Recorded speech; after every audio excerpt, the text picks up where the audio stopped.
नमस्ते बच्चों। पिछले वीडियो में हमने प्रबंध की 5 विशेषताओं का अध्ययन किया था।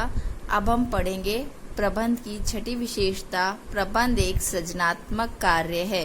देखिए, प्रश्न बनता है कई बार, प्रबंध एक सृजनात्मक कार्य है कैसे?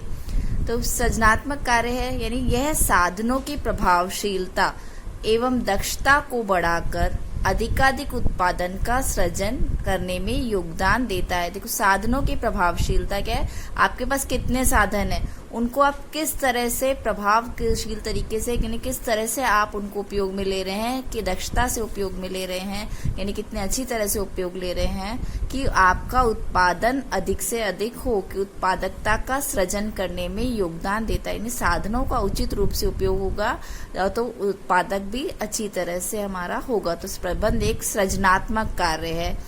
नेक्स्ट है, प्रबंध कुछ सामान्य सिद्धांत हैं। प्रबंध के कुछ सामान्य सिद्धांत हैं।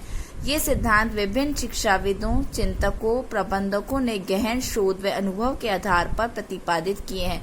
देखिए, प्रबंध के कुछ सामान्य सिद्धांत है। जैसे हम विज्ञान पढ़ते हैं, विज्ञान विषय में कुछ सामान्य सिद्धांत हैं। जैसे आप अकाउंट्स पढ़ते हैं, अकाउंट्स में आपके कुछ सिद्धांत है, कुछ नियम है। उसी तरह से प्रबंध के भी कुछ सिद्धांत हैं। ये सिद्धांत किनके द्वारा बनाए गए हैं? कुछ शिक्षाविदों के, चिंतकों, प्रबंधकों, इनके द्वारा काफी अध्ययन करने के बाद प्रबंध के सिद्धांतों का अध्ययन किया गया है या सिद्धांत प्रतिपादित किए गए हैं। यानी प्रबंध के कुछ सामान्य सिद्धांत हैं, ये अपने सिद्धांतों पर कार्य करता है। प्रबंध में नेतृत्व करने की क्षमता होनी आवश्यक है। प्रबंध में नेतृत्व करने की क्षमता होनी आवश्यक है। देखिए, नेतृत्व का शब्द मतलब क्या होता है? नेता, जैसे नेतृत्व करना। लीडर कौन है? यानी लीडर अच्छा है, प्रबंधक अच्छा है, तो उसके पीछे कार्य करने वाले अनुयायी भी अच्छी तरह से कार्य करेंगे। तो प्रबंध में नेतृत्व करने की क्षमता होनी आवश्यक है। जैसे आप हमारे देश में देखिए, हमारे देश का प्रधानमंत्री यदि अच्छा है, वो अच्छी तरह से कार्य कर रहा है, अच्छे डिसीजन ले रहा है, तो हमारे देश में भी उन्नति होगी। तो इसी तरह से प्रबंधक है, तो यदि प्रबंधक अच्छे हैं, वो अच्छी तरह से अपने अनुयायियों से कार्य कराने की क्षमता रखते हैं, उनका नेतृत्व अच्छा है, तो वो क्या है, उन्हें कार्य भी अच्छी तरह से उचित तरीके से होगा। तो प्रबंध में नेतृत्व करने की क्षमता होनी आवश्यक है। नेक्स्ट है, प्रबंध जो भी करता है निर्णय के द्वारा ही करता है। यानी प्रबंध जो भी करेगा, प्रबंधक जो भी करेगा, तो यानी पहले निर्णय लिया जाएगा सभी से मिलकर के, निर्णय के द्वारा ही करता है। कभी कुछ कार्य करने के संबंध में, तो कभी किसी कार्य को टालने के संबंध में निर्णय लेना ही पड़ता है। देखो, कभी कुछ कार्य करवाना है तो उसके लिए भी डिसीजन लेना पड़ेगा कि यस और नो, की कार्य करवाना चाहिए या नहीं करवाना चाहिए।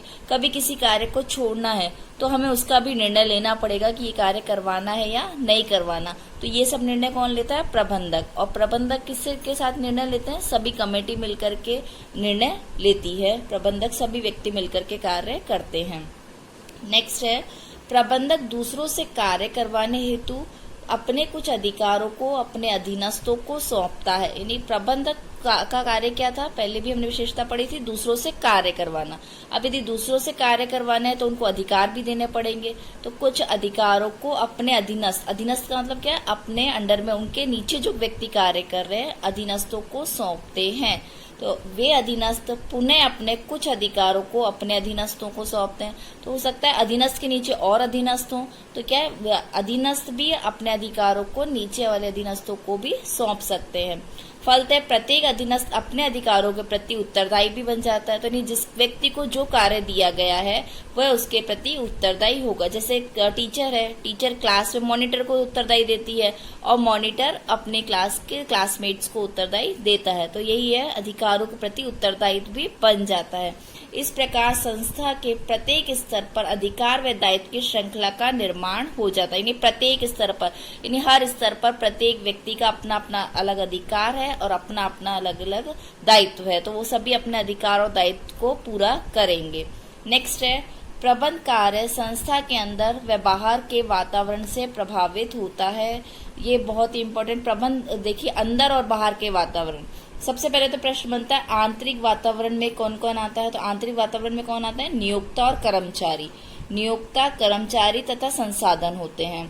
जबकि बाह्य वातावरण में कौन होता है? कैसे प्रभावित हुआ? आर्थिक, सामाजिक, राजनीतिक तथा तकनीकी वातावरण।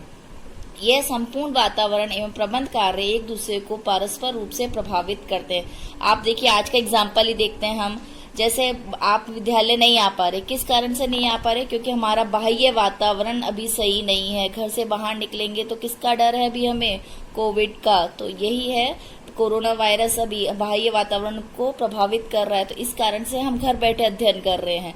तो प्रबंध कार्य संस्था के अंदर और बाह्य वातावरण से भी प्रभावित होता है। जैसे अब सभी कर्मचारी वर्क फ्रॉम होम सबको मिला हुआ है, तो किस कारण से? क्योंकि बाह्य वातावरण सही नहीं है। तो यही है, प्रबंध का कार्य प्रभावित हुआ आंतरिक वातावरण से भी और बाह्य वातावरण से भी।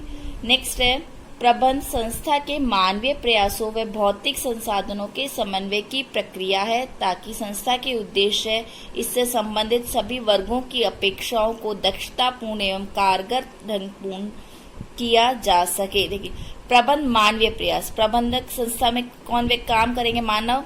और मानव किसकी मदद से कार्य करेंगे? भौतिक संसाधन, जो भी संसाधन, जैसे मशीनें हैं, संसाधन है, जो भी में हमें भौतिक संसाधन मिले हुए हैं, तो वो क्या है? समन्वय की प्रक्रिया। मानव और भौतिक संसाधनों में समन्वय की प्रक्रिया होगी। तो मानव यदि सही भौतिक संसाधनों से सही तरह से समन्वय करेगा, समन्वय का मतलब है मेलजोल, सही तरीके से मेलजोल की प्रक्रिया रखेगा, तो संस्था के जो उद्देश्य हैं, संस्था का जो भी उद्देश्य है वो है पूर्ण होगा और अच्छी तरह से पूर्ण होगा। तो ये हो गए हमारे आज 6 विशेषता और हो गई हैं। इसके आगे हम अगले वीडियो में वापस अध्ययन करेंगे। धन्यवाद।